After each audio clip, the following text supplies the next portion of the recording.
The year 1863 in Tennessee was a raw, bleeding wound. The war, they called it. But to a boy of 12 like me, Elias, it was a constant gnawing hunger in the belly, a fear that clung to the air like the humid summer heat. Our small farm, nestled deep in the Tennessee hills, was a meager patch of dirt compared to the sprawling, opulent estates that dotted the landscape, particularly the one that belonged to the Chamberlains. Their name, whispered with a mixture of awe and resentment, was synonymous with cotton, and with a fortune so vast it seemed to defy the very laws of the universe, especially in these lean times. The Chamberlain estate, Prosperity Heights, was a monstrous thing of white columns and manicured lawns that stretched for miles, swallowing up fertile land like a greedy maw. It sat atop the highest ridge, visible from almost anywhere in our valley, a constant mocking reminder of what wealth truly looked like. My father, a man whose hands were perpetually calloused and dirt-stained, would often spit when the Chamberlain name was mentioned. "Built on the backs of others," he'd grumble, his eyes fixed on the distant gleaming mansion, and on secrets darker than any night. I didn't fully understand what he meant then, but the words, heavy with unspoken meaning, burrowed deep into my young mind. We were poor, my family. Not starving thanks to my mother's relentless garden and my father's stubborn will, but certainly not prosperous. Our days were a relentless cycle of planting, tending, and harvesting, our lives dictated by the whims of the weather and the meager yields of our soil. The Chamberlains, on the other hand, lived a life of unimaginable luxury. Carriages with polished brass fittings would glide down the dusty roads, carrying Mrs. Chamberlain, a woman of formidable presence and even more formidable silks, to the town market. Her son, Thomas, a few years older than me, would sometimes ride by on a magnificent bay stallion, his clothes crisp and clean, his face unmarred by the sun or toil. He would look down at us, the farm boys, with an air of detached amusement, a silent reminder of the chasm that separated our worlds. It was the cotton, always the cotton. Fields of it, stretching as far as the eye could see, a sea of white that shimmered under the scorching sun. The Chamberlain fortune was spun from that white gold, harvested by a silent, endless stream of labor. Even with the war raging, disrupting, supply lines and tearing families apart, the Chamberlain operations seemed untouched, their wagons still rumbling into town, laden with bales of cotton, their coffers seemingly bottomless. It was an anomaly, a source of quiet wonder and growing suspicion among the townsfolk. How did they manage it? How did they maintain such a steady, abundant output when every other plantation struggled? Whispers like tendrils of smoke began to curl through the community. They started subtly, in the hushed tones of women at the well, in the low murmurs of men gathered outside the general store. They say, old Jebediah, the town drunk, would slur, his eyes wide with a mixture of fear and fascination. They say the Chamberlain's got a secret. A dark one. Something out beyond the old oak grove, where the land sinks low and the mist never quite lifts. He'd gesture vaguely towards the western edge of the Chamberlain property, a place marked on no map, known only by local legend as the Shadow Hollow. The rumors grew more specific, more chilling. 73, a woman once whispered to my mother, her voice barely audible. 73 souls, they say, buried without a name, without a prayer, all for the cotton. My mother shushed her quickly, her eyes darting around, but the number, 73, etched itself into my memory. 73, unmarked graves. The sheer scale of it was incomprehensible to my young mind, yet terrifyingly real. It was a number that conjured images of forgotten lives, of untold suffering, all hidden beneath the pristine facade of the Chamberlain dynasty. My own curiosity, a force stronger than my fear, began to pull me towards the Chamberlain estate. I often helped my father deliver goods to the larger farms, and sometimes, if we were lucky, we'd get a small job at Prosperity Heights itself, mending a fence, fixing a stubborn gate. These were rare opportunities, but they offered me glimpses into their world.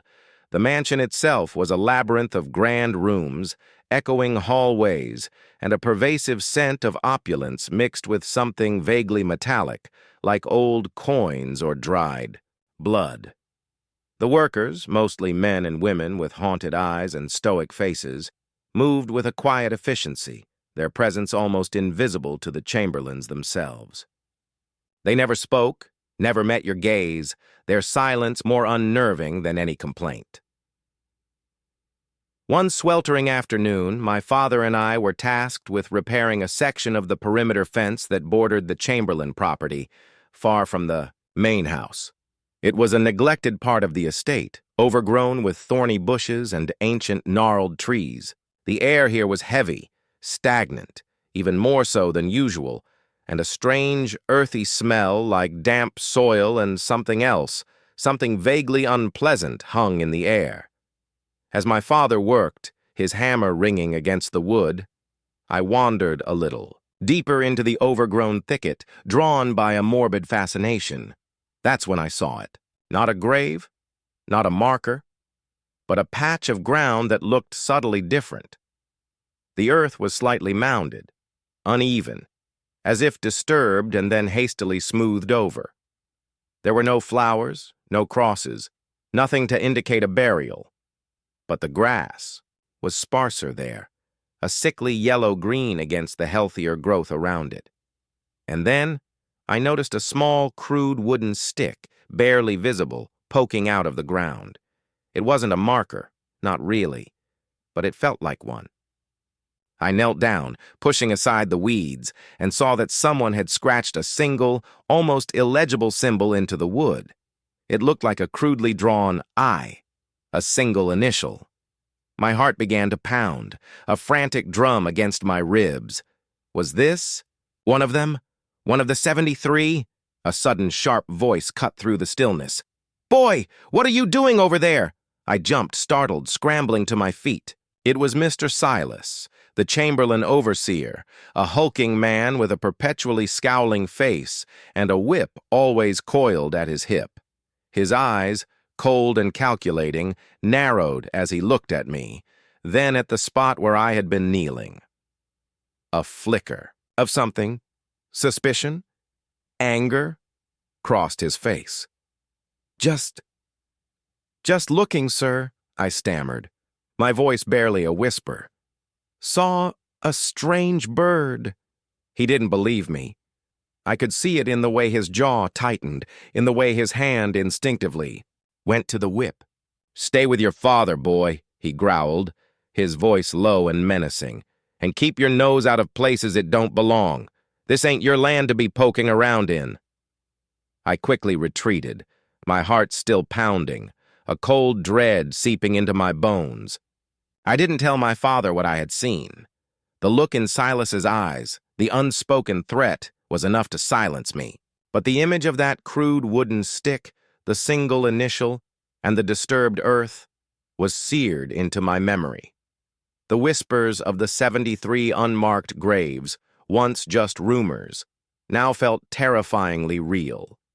Prosperity Heights, the glittering symbol of the Chamberlain dynasty, suddenly seemed less like a grand estate and more like a tomb, its cotton fortune built on a chilling secret buried deep beneath the Tennessee soil.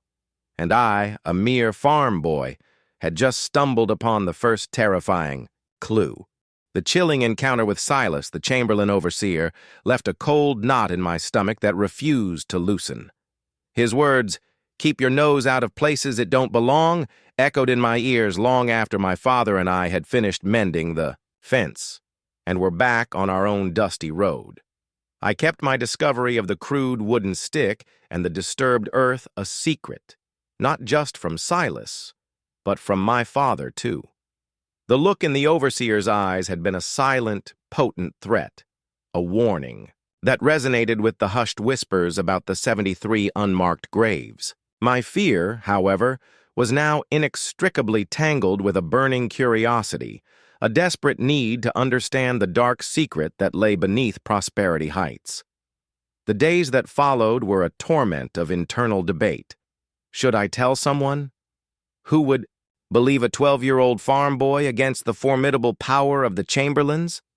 Constable McGregor, the town's only law enforcement, was a good man, but he was also cautious, easily swayed by the influence of the wealthy. And the war, a constant looming shadow, consumed everyone's attention. People were more concerned with survival than with the ghosts of forgotten lives. Yet the image of that eye scratched into the wood, a silent plea from someone long gone, haunted my waking hours and seeped into my dreams. My father, oblivious to the burden I carried, continued his grueling work, his focus solely on keeping our small family fed. He noticed my quietness, the way my eyes would drift towards the distant mansion on the ridge. "Something bothering you, Elias?" he'd ask, his voice gruff but kind. I'd shake my head, mumbling about the heat or a stubborn mule, my guilt a heavy weight in my chest. I knew he wouldn't want me poking around in dangerous places, especially not on the Chamberlain land. But the secret felt too big, too important to ignore. My mind, fueled by the whispers and my own terrifying discovery, began to piece together fragments of information. The workers at Prosperity Heights, their haunted eyes and stoic silence, the constant, almost unnatural abundance of cotton, even as other plantations struggled, the pervasive scent of something vaguely metallic in the grand mansion. It all pointed to something sinister, something that defied the natural order of things. I started spending my afternoons, whenever I could escape my chores, near the perimeter of the Chamberlain estate, always keeping a safe distance, always hidden by the dense foliage. I wasn't looking for trouble, I was looking for answers. I observed the comings and goings, the rhythm of their days, the wagons always heavily laden, leaving the estate at odd hours, sometimes under the cover of darkness. The way Silas patrolled, the grounds with an almost obsessive vigilance, his eyes constantly scanning the tree line. It was like watching a predator guard its prey, and the prey, I realized with a chilling certainty, was the secret itself. One evening, as dusk settled, over the valley casting long, eerie shadows, I saw something that solidified my fears. I was hidden in a thicket of blackberry bushes, watching the road that led to the western edge of the property, the direction of the Shadow Hollow. A single wagon, smaller than the usual cotton wagons, rumbled slowly down the dirt track. It was covered with a dark canvas tarp, pulled tight, but not tight enough to conceal the faint, irregular lumps beneath. Two figures walked beside it, their shoulders hunched. One was Silas. The other, a smaller, wiry man I recognized as one of the field foremen, a man known for his cruelty. They moved with a grim purpose, their faces obscured by the deepening twilight. My heart hammered against my ribs. What were they? Transporting? It wasn't cotton. The wagon was too small, and the shape of the lumps beneath the tarp was all wrong. A terrible, cold dread seeped into my bones. I stayed hidden, barely breathing, as they disappeared into the gloom towards the hollow. I wanted to follow, to see, to confirm my darkest suspicions, but a primal fear held me rooted to the spot. The air around me felt thick with unspoken horrors, and the shadows seemed to writhe with unseen presences. I returned home that night, my mind a maelstrom of fear and certainty. I couldn't keep this to myself any longer. The image of the wagon, the lumps beneath the tarp, the grim faces of Silas and the foreman, it was too much. I had to tell someone, and the only person I truly trusted, the only person who might listen, was my father. That night, as the crickets chirped their mournful song outside and my mother slept soundly in the next room, I crept into my father's bedroom. He was a heavy sleeper, exhausted from his day's labor, but I gently shook his shoulder. He stirred, groaning softly, and then his eyes, usually so weary, opened slowly. "Elias, what is it, son?" Is something wrong? I sat on the edge of his bed, my voice a shaky whisper. Father, I saw something. At the Chamberlain place. Beyond the fence where we were working. I recounted everything. The disturbed earth, the crude wooden stick with the eye scratched into it, and finally the wagon, the tarp, and the two grim figures heading towards the hollow. I poured out all the whispers I had heard. The number 73, the rumors of unmarked graves. My father listened, his face grim, his eyes growing wider with each word. He didn't interrupt, didn't dismiss me. When I finished, the silence in the room was heavy, broken only by the sound of our breathing. He sat up, running a hand through his thinning hair. You saw this, son? With your own eyes? Yes, father, I insisted, my voice trembling. And the way Silas looked at me, he knew I saw something. He sighed, a deep, weary sound that seemed to carry the weight of the world.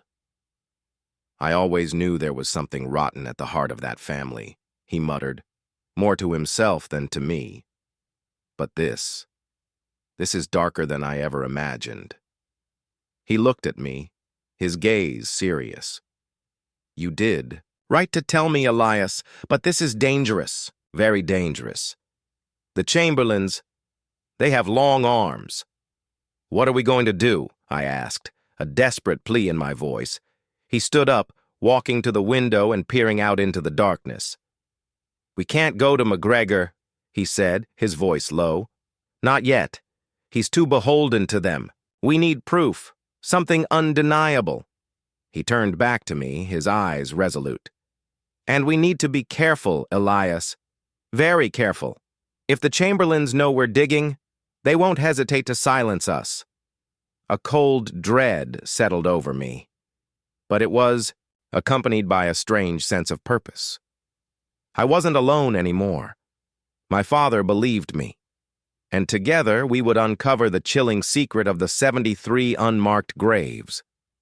The cotton fortune, I realized, was not just built on labor, it was built on death, and the truth, no matter how terrifying, had to be brought to light.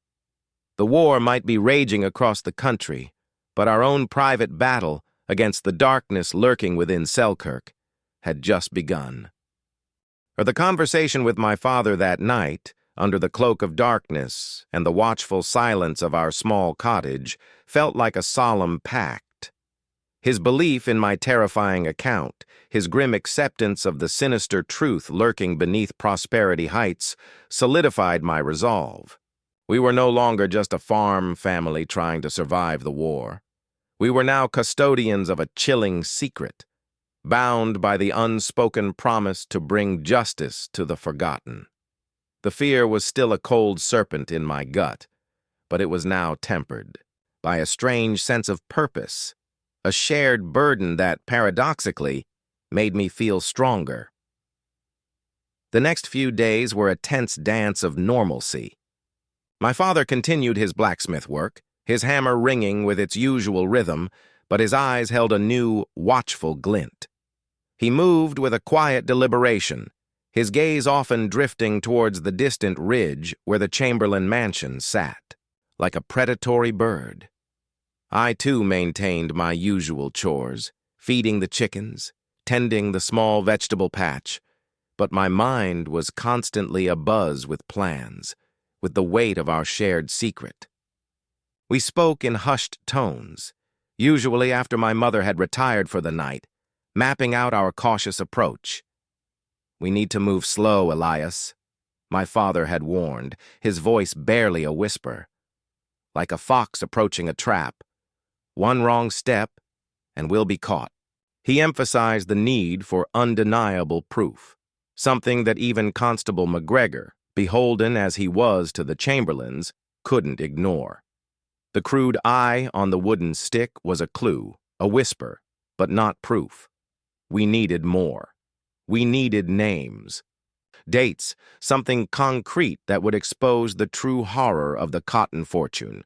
Our plan, simple in its execution but fraught with peril, centered around the Shadow Hollow. It was the most isolated part of the Chamberlain estate, a sunken, overgrown area that few ventured into, even the Chamberlain workers. My father believed that if the rumors of 73 unmarked graves were true, this was where they would be. Our task was to find them, to count them, and if possible, to find any other clues that might reveal the identities of those buried there. The first reconnaissance mission was mine. My small size and agility made me less noticeable, better able to slip through the dense undergrowth undetected. I waited for a day when Silas was known to be in town, attending to the Chamberlain's various affairs, and when the weather was overcast, providing natural cover. Armed with a small satchel containing a bottle of water, a piece of dried jerky, and a worn compass, I set out. My heart hammered against my ribs with every step, a frantic drumbeat against the silence of the woods. Every snapping twig, every rustle of leaves sent a jolt of fear through me. I approached the hollow from a different direction than before, circling wide to avoid the main road. The air grew heavier as I descended into the hollow, the light dimming even on an overcast day. The trees here were ancient, their branches gnarled and twisted, casting long, eerie shadows that seemed to writhe in the stillness. The earthy smell I had noticed before was stronger now, a damp, cloying scent that made my stomach churn. And then I saw them. They weren't neatly arranged rows like a proper cemetery. They were scattered, haphazard, barely discernible mounds in the uneven terrain. Some were marked by the same crude wooden sticks I had seen, others by nothing at all, just a subtle rise in the earth. The grass was sparse and sickly, just as I remembered, struggling to grow over the disturbed soil. A cold dread, far more profound than any fear, settled over me. This wasn't just a rumor. This was real. The 73 unmarked graves were not a whispered legend. They were a horrifying reality. I moved slowly, cautiously, my eyes scanning every inch of the ground. I counted them, my lips moving silently, a grim tally of forgotten lives. 1, 2, 3. The number grew, each mound a silent testament to a life cut short, a story untold.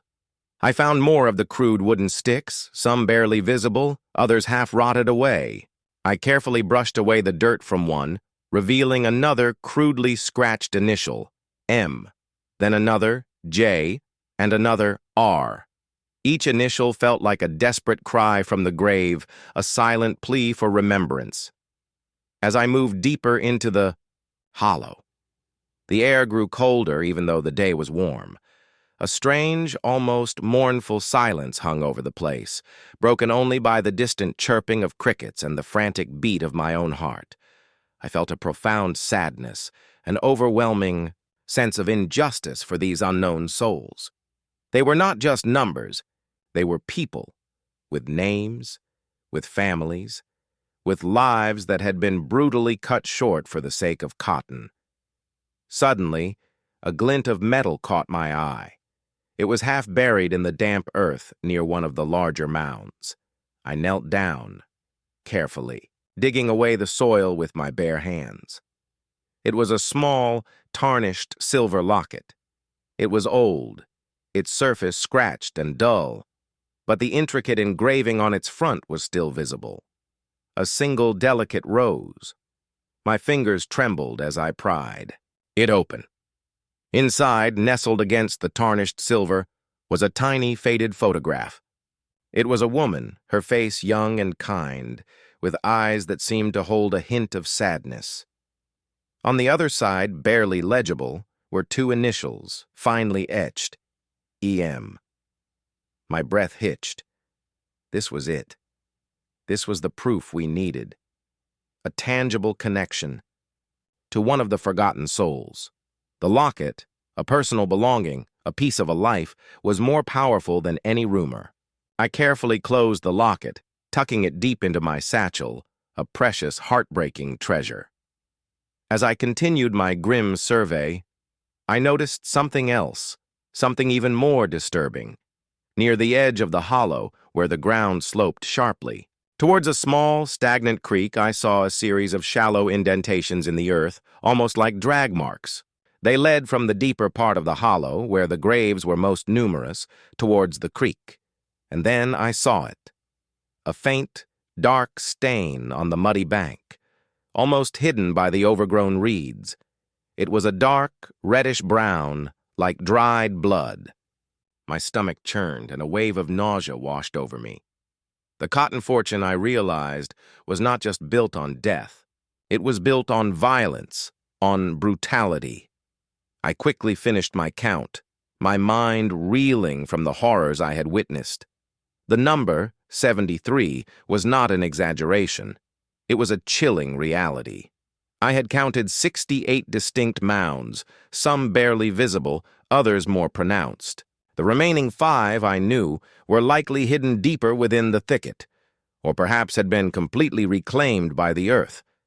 But the evidence was undeniable. The Shadow Hollow was a mass grave, a silent testament to the Chamberlain's unspeakable crimes. I carefully retraced my steps, my heart pounding with a mixture of fear and grim satisfaction. I had the proof, the locket, the initials, the sheer number of graves. It was enough. As I emerged from the oppressive gloom of the hollow and back into the dappled sunlight of the woods, I felt a renewed sense of purpose. The air still felt heavy with the weight of the secret, but now it also held the promise of justice.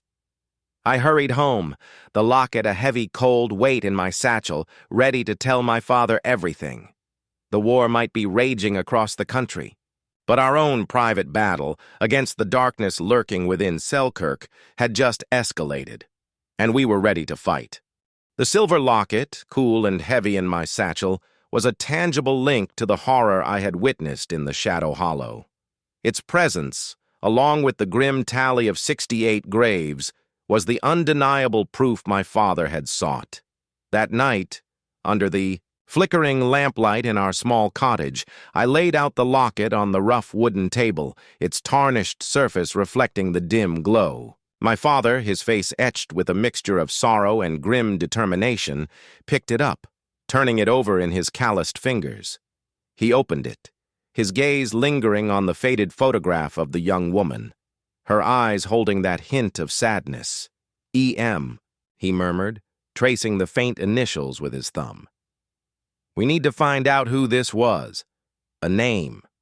A story. That's what will truly expose them. His voice was low, resolute, carrying the weight of the unspoken promise we had made to the forgotten souls. My mother, who had been listening from the doorway, her face pale, gasped softly when she saw the locket. She didn't speak, but her eyes, wide with a mixture of fear and profound sadness, conveyed her understanding. The secret was no longer just ours. It had begun to ripple outwards.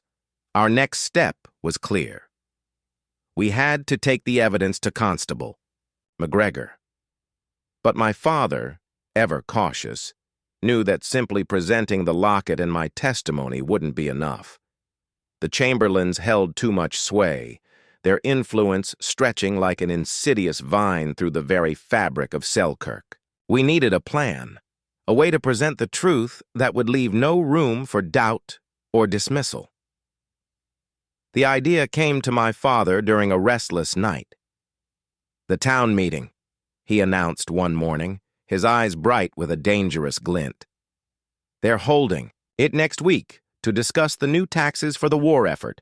Everyone will be there, McGregor, the town elders, even some of the Chamberlain's men. It's our best chance to speak the truth to the whole town all at once." My stomach churned at the thought. Standing before the entire town, exposing such a dark secret, would be terrifying. But the alternative, allowing the Chamberlains to continue their reign of terror, allowing the 73 souls to remain forgotten, was unthinkable. The days leading up to the meeting were a blur of quiet preparation. My father, usually so focused on his forge, spent his evenings poring over old ledgers, trying to find any record of missing persons, any names that might match the initials I had found or the woman in the locket. It was a painstaking task made harder by the war, which had scattered families and disrupted records. He spoke to old-timers, asking subtle questions about families who had mysteriously left town or individuals who had simply vanished.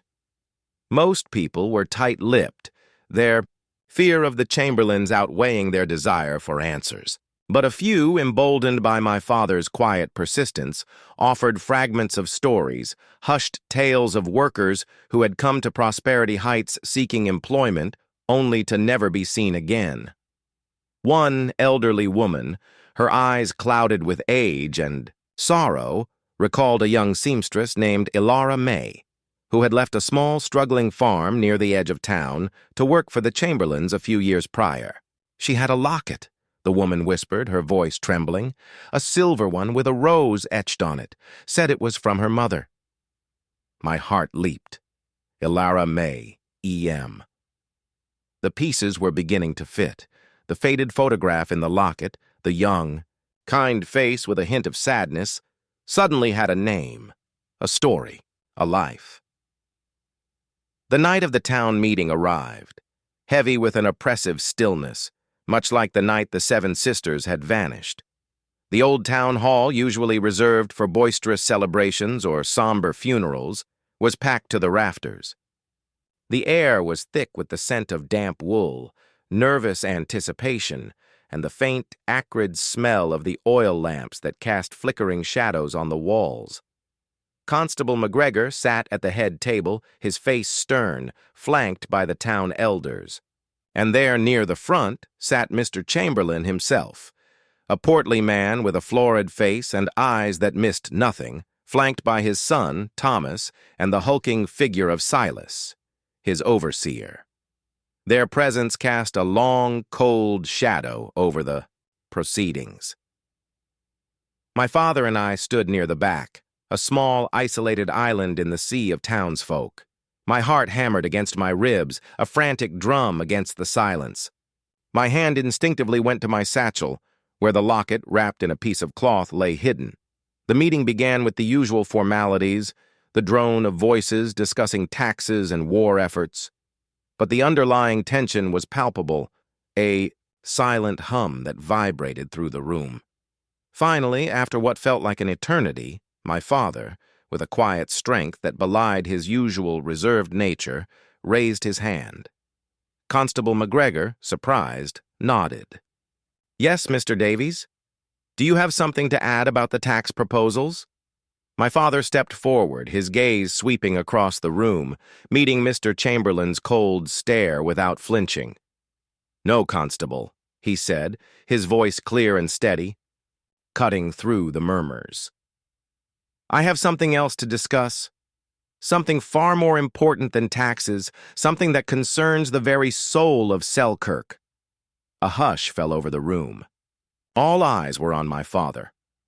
Mr. Chamberlain's face, usually impassive, tightened almost imperceptibly.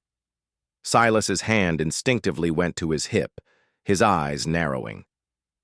"For too long," my father continued, his voice gaining strength, "whispers have circulated in this town, whispers of disappearances, of forgotten lives, of a fortune built on something dark and unspeakable."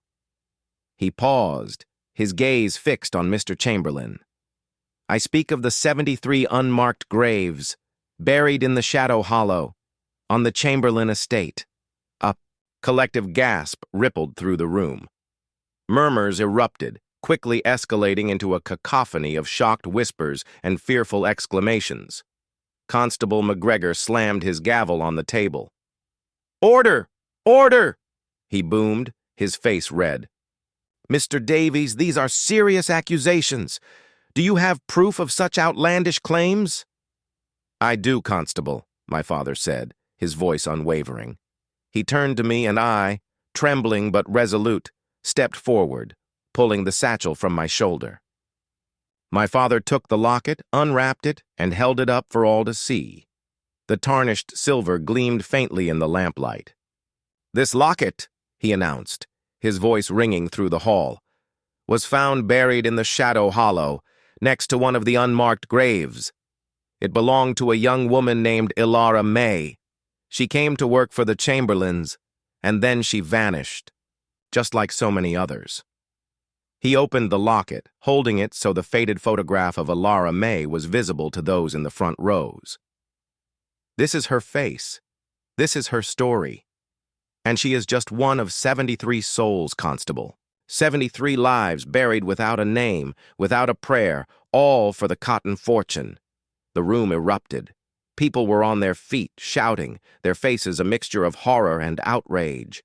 Mr. Chamberlain, his face now a mask of fury, stood up, his chair scraping loudly against the floor. "This is slander!" he roared, his voice booming through the hall. "Lies! This man is a madman, trying to undermine my good name." Silas, his eyes blazing with menace, started to move towards us, his hand still on his whip. But the crowd, fueled by fear and a newfound courage, surged forward, their anger now directed at the Chamberlains. Constable McGregor, overwhelmed by the chaos, struggled to regain control. My father, however, remained calm, his gaze fixed on Mr. Chamberlain. "The truth, sir," he said, his voice quiet but piercing, "cannot be buried forever, not even under 73 graves." The war might be raging across the country, but in that small town hall, a different kind of battle had just begun. A battle for justice, for remembrance, and for the souls of the forgotten. And I, a farm boy, stood beside my father, ready to bear witness to the chilling secret that had haunted Selkirk for far too long. The town hall erupted. The collective gasp had given way to a roar, a wave of outrage and fear that crashed against the fragile order Constable McGregor struggled to maintain. Mr. Chamberlain, his face a mottled purple, bellowed accusations of slander, his voice trembling with a fury that seemed to shake the very rafters of the old building. Silas, his eyes blazing with a dangerous light, lunged forward, his hand already reaching for the whip at his hip, clearly intending to silence my father. But the sheer force of the surging crowd, now a unified, angry mob, pushed him back. Their fear of the Chamberlains, once a paralyzing force, had been momentarily eclipsed by the horrifying truth my father had laid bare.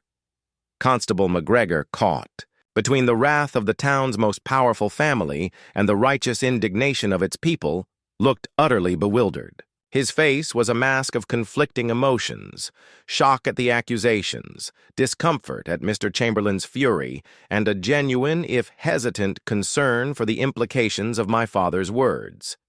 He slammed his gavel repeatedly, the sharp cracks echoing uselessly against the cacophony. "Order! I demand order!" he roared, his voice strained. "Mr. Davies, this is a serious allegation. Mr. Chamberlain, please control yourself." My father, however, remained a beacon of calm amidst the storm. He stood his ground, his gaze unwavering, fixed on Mr. Chamberlain, who now stood trembling with impotent rage. The locket, still clutched in my father's hand, seemed to pulse with a silent accusation, a testament to the lives it represented. I stood beside him, my own heart pounding, but a strange sense of calm had settled over me. The fear was still there, a cold knot, but it was now overshadowed by the sheer force of the truth, unleashed and undeniable. Eventually, McGregor, with the help of a few of the more level-headed town elders, managed to restore a semblance of order.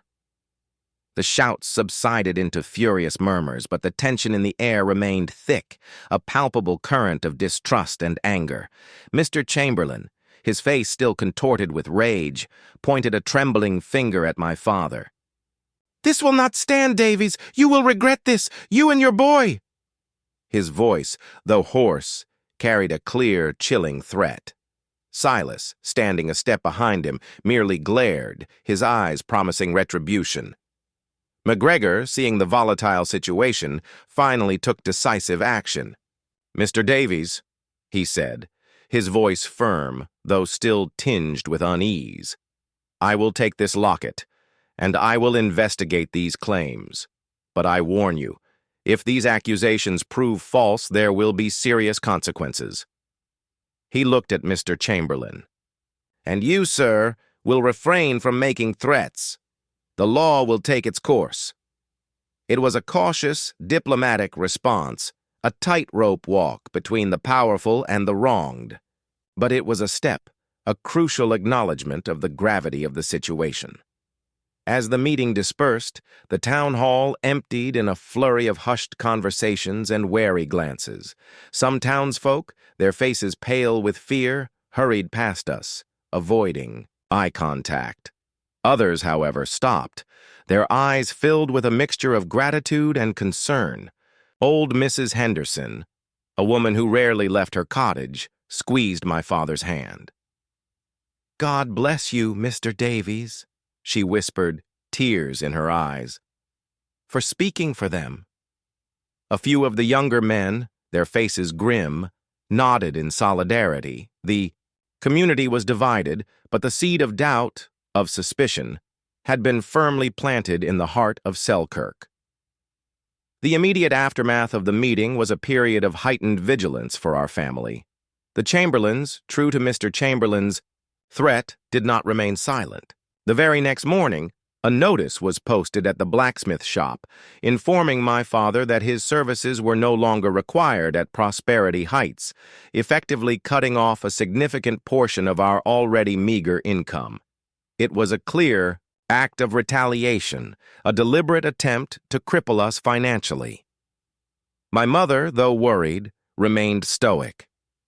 "We'll manage, Elias," she said, her voice firm. "We always do. And some things are more important than money." Her quiet strength was a constant source of comfort and inspiration. The intimidation escalated beyond financial pressure. Silas, the hulking overseer, began to make his presence felt. He would ride by our farm at odd hours, his horse clopping, slowly down the dusty road, his cold gaze sweeping over our fields, a silent warning. Sometimes he would even stop, dismounting and leaning against our fence, his eyes fixed on me as I worked. He never said a word, but his presence was a palpable threat, a chilling reminder that we were being watched. I felt his eyes on me, a prickling sensation on the back of my neck, and a cold dread would settle in my stomach. I learned to move with a new kind of awareness, my senses heightened, always scanning the horizon, always listening for the telltale sound of hooves on the road. My father, however, refused to be cowed. He continued his quiet investigation, even as the threats mounted. He spent his evenings at the general store, subtly questioning travelers and merchants passing through Selkirk, hoping to unearth more information about missing persons, about anyone who might have disappeared after seeking work at Prosperity Heights. The war, while a distraction for many, also meant a constant flow of new faces through town, desperate for work, making it easier for people to vanish without a trace. This made our task harder, but also more urgent. One afternoon, as I was fetching water from the well, a small, unassuming man, his face weathered and his clothes worn, approached me. He was a new arrival in town, a transient worker looking for odd jobs. He looked around cautiously, then leaned in, his voice a low whisper. "Heard about what your father said at the meeting," he murmured, his eyes darting nervously. "About the graves. I worked for the Chamberlains a few months back, down by the cotton gins. They had a way of, making problems disappear, especially if you asked too many questions." He paused, his gaze fixed on mine. There was a man, a quiet fellow. Name was Jeremiah. He saw something he shouldn't have, and then he was gone. Just like that. Never saw him again. My heart pounded. "What did he see?" I whispered, my voice barely audible. The man hesitated, his eyes wide with fear. "I don't know for sure," he said, shaking his head. "But I heard whispers about a new way they were processing the cotton, something that made it faster, more profitable. But it wasn't natural, and it wasn't right." He looked around again, then quickly walked away, disappearing into the dusty street. A new way of processing cotton. Faster, more profitable, but not natural. The words echoed in my mind, a chilling new piece of the puzzle. What could it be? What unnatural method could lead to 73 unmarked graves? The image of the dark stain on the creek bank, the faint reddish-brown hue, flashed in my mind. The cotton fortune, I realized with a sickening certainty, was not just built on death and brutality. It was built on a terrible, unholy secret, a method that consumed lives as readily as it produced wealth. The threat from the Chamberlains was growing, but so was my resolve. The locket, Elara May's story, and now the whisper of Jeremiah and the unnatural cotton processing. It all fueled a burning desire for justice. The war might rage on, tearing the country apart, but our fight, our quiet, dangerous battle against the darkness within Selkirk, was far from over. And I, Elias, a farm boy with a growing understanding of the true cost of power, was ready to face whatever came next. I stumbled through the dense undergrowth, my lungs burning, the horrifying truth of the gin house seared into my mind, the sickly green glow, the bubbling vats, the workers' blistering skin. It was all a monstrous reality. I burst into our small cottage, gasping for breath, my father's worried face looming before me. "The gin house," I stammered. "Father, it's worse than we thought." I recounted the unnatural process, the corrosive liquid, and the chilling fate of those exposed. My father's face hardened, his fists clenching as my mother wept softly. "Chemicals," he murmured, his voice a dangerous growl. "They're poisoning them, killing them slowly, then burying them like refuse. All for the cotton." The realization that the Chamberlains were actively and systematically killing their workers, not just exploiting them, solidified our grim resolve. McGregor wouldn't believe us without undeniable proof of the chemicals themselves. "We need a sample, Elias," my father declared, his voice resolute. "Something he can test." The thought of returning to that place, of getting close enough to collect a sample, filled me with dread. But the faces of the forgotten, especially Elara May, spurred me on. The Chamberlains, now fully aware their secrets were being actively probed, intensified their threats.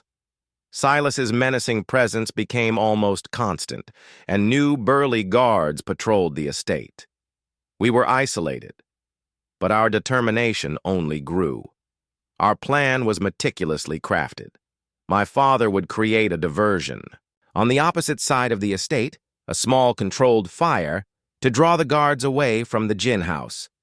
While they were occupied, I would make my way to the gin, armed with a small, stoppered glass vial and a pair of my father's old leather gloves for protection. The night of the mission was moonless, a thick mist rolling in from the loch. Perfect cover, but treacherous. My heart hammered as I slipped out, my father's parting words echoing. "If anything goes wrong, run. Don't look back." I crawled through dense thickets, the air growing heavy with the acrid stench of the chemicals. The gin house loomed, a single dim lantern casting its sickly glow. I crept closer, squeezing through a loose board at the back, dropping silently inside. The air was thick with noxious vapor, burning my eyes and throat. I pulled on the leather gloves, my hands trembling as I moved towards the closest bubbling vat. Silas's hulking figure was silhouetted against the eerie green glow, his back to me. I reached the vat, the heat intense, and dipped the vial in, my movements agonizingly slow. Suddenly, a loud clang echoed, a worker having dropped something. Silas spun around, his eyes sweeping the room, his gaze pausing directly on the shadows, where I was hidden. My heart leaped into my throat. Had he seen me? I froze, barely breathing. The vial of green liquid clutched tightly in my gloved hand, the silence thick and suffocating.